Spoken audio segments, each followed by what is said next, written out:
Chapter 18, Interlude One, the Pentagon, Washington, D.C., Office of the Agency Director. The beep of the intercom drew Darcy Dubois' attention from her paperwork. The lithe black woman stared at the little box on her desk with irritation.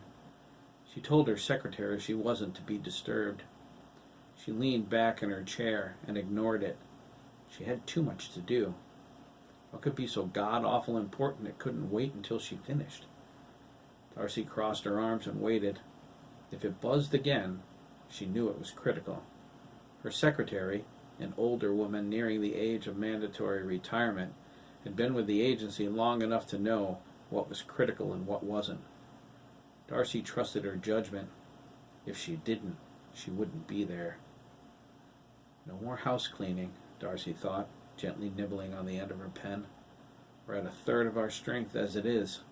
I can't afford to lose any more agents. She was frustrated. The agency was a super-secret branch of the government's intelligence network, answerable only to itself, the National Security Council, and the President. It was a shadow of its former glory. She terminated 2/3 of her active agents following the fiasco at the complex that claimed the life of the former director, Tom Granger. Darcy, the director's assistant, was now the interim director. It was easier in the beginning when Colonel Grant Ryan, a long-serving NSA attaché, was asked to serve as her consultant while simultaneously managing the complex. She thought the idea was ludicrous at first. No one knew more about the agency than her, not even the president. That's what she initially believed, anyway. Darcy was surprised to learn Tom had a dozen secret side projects. It took her months to sift through them. Darcy and Colonel Ryan reviewed each case thoroughly, with objectives ranging from scientific research to planned assassinations. 4 sovereign leaders in blacklisted countries had them to thank for their lives, even though they would never know it. Agent Chang, a staunch supporter of Granger, swore Darcy and the colonel weakened the United States by their part in Granger's death. He said his piece, resigned, and then vanished. You're wrong, Chang, Darcy thought. If Granger were still alive, there wouldn't be a United States. It would have been Tom's empire. The intercom beeped again. Darcy frowned. She hoped the call wouldn't require her to go anywhere. It was miserably hot outside. Even though the directorship came with the perk of traveling by limousine, she didn't dress for the weather. When she was Tom's assistant, she wore $1,000 dresses and looked like a supermodel. It wasn't hard. Darcy possessed the beauty and the figure. She opted for a more professional attire since becoming the interim director. Today, she was wearing a suit. Darcy was the most powerful woman in the United States government, despite the agency's personnel problems. More importantly, as far as her heritage was concerned, she was the most powerful African American. She intended to look the part and dress with the self-respect she felt. Darcy smiled. Her mother would have been proud. The agency retained absolute authority in any law enforcement situation under the terms of the revised Agency Act. The President and the NSC required more reports since Granger's stint at the helm, but they were still the top of the ladder in government affairs.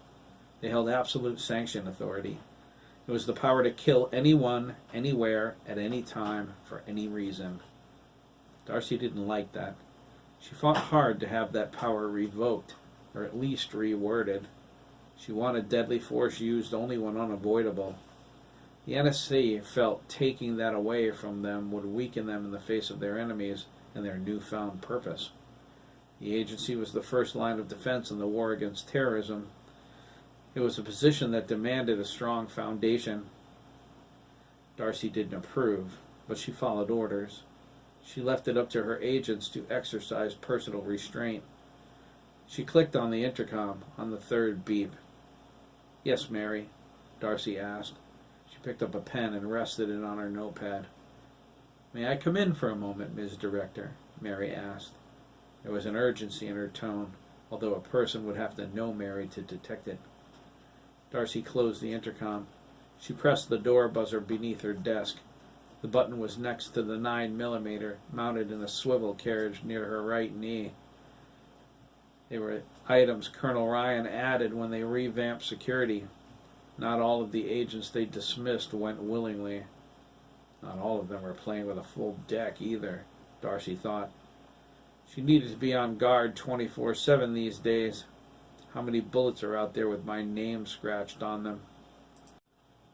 Mary eased through the double doors and closed them behind her.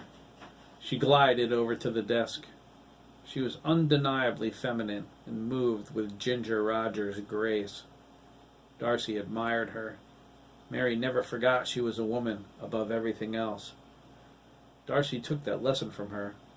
It was so easy to lose one's femininity in a field dominated by men. Mary folded her hands in front of her when she reached the desk. The inner office was secure. She was free to speak now. "We have an information breach attempt," Mary said. She was almost a foot shorter than Darcy. Her hair was short, straight, limp, and the color of sawdust. Only the wrinkles in her neck betrayed her age. Her tight-drawn face was prim and professional. Darcy leaned forward. "Where?" she asked. Her hair was pulled back tightly in a bun that suddenly tightened. "Holland, Connecticut," Mary replied. "The state police." Darcy leaned back, confused. "I'm not sure I understand, Mary," she said. She nibbled on her pen. "We have a policy of cooperation with law enforcement agencies now." "Yes, ma'am," Mary agreed. "The information they're requesting is alpha priority clearance." Darcy furrowed her thin eyebrows. "Give me the details." She sat up, prepared to write. Mary took a deep breath. First, Tallon requested information on Dr. Anton Saragath. Darcy nodded as she scribbled. "Dr. Saragath," she thought, with a grin. "He's babysitting." "Dr. Carolyn Meyer Brandis," Mary added, finishing Darcy's thought, "was the second request." Darcy froze. She looked slowly up at Mary. "I transferred the file to your workstation," Mary continued, gesturing toward the computer. "There's a detective named Calvin Shooter Sr. We denied his initial request for information, but he didn't stop there. He's running searches all over the internet, collecting information specifically on Dr. Meyer Brandis." She paused and took a breath. "We've been able to determine Detective Shooter believes Dr. Meyer Brandis is involved in one of his cases. We have a connection in the Connecticut State Police Barracks in Danielson." "You were right to bring this to my attention," Darcy said. "Have you watched the news lately, ma'am?" Mary asked. "I avoid the news," Darcy replied. Mary nodded. "There was a mass murderer discovered in Lancaster, Connecticut. This is the case Detective Shooter is working on." "How could that involve Dr. Meyer Brandis?" Darcy wondered. "It couldn't," Mary assured her. "Dr. Meyer Brandis has never been in Connecticut, according to her file." "Mary?" Darcy asked. "Get me everything there is on Lancaster and what's going on there." "And I already did, ma'am," Mary replied. She gestured at the computer again. Darcy thanked her. Mary returned to her desk. Darcy went to the files. She read the news reports and the sporadic spurts of information released to the public. It was a tragedy, but it didn't explain how Detective Shooter even knew Dr. Meyer Brandis' name. She rifled through the police reports. The data made her raise an eyebrow. The reports were conflicted. Her experience smelled a cover-up. Officer McMahon's report mentioned only the murderer. Officer Rickey, on the other hand, filed two distinctly different versions. Mary included a notation on the deleted first report. The agency monitored police and private sector security computer networks. Their sovereignty in domestic law enforcement gave them unlimited access. They recovered the deleted file. This led them to Johnson Memorial Hospital and a whole series of deleted information. Darcy read it all. When she finished, she reached for the computer video phone and tapped in a unique code. "Colonel Ryan?" Darcy asked when the line picked up. The colonel's stern face appeared on her monitor. She said, "This line is secure." Her expression darkened. "We have a problem."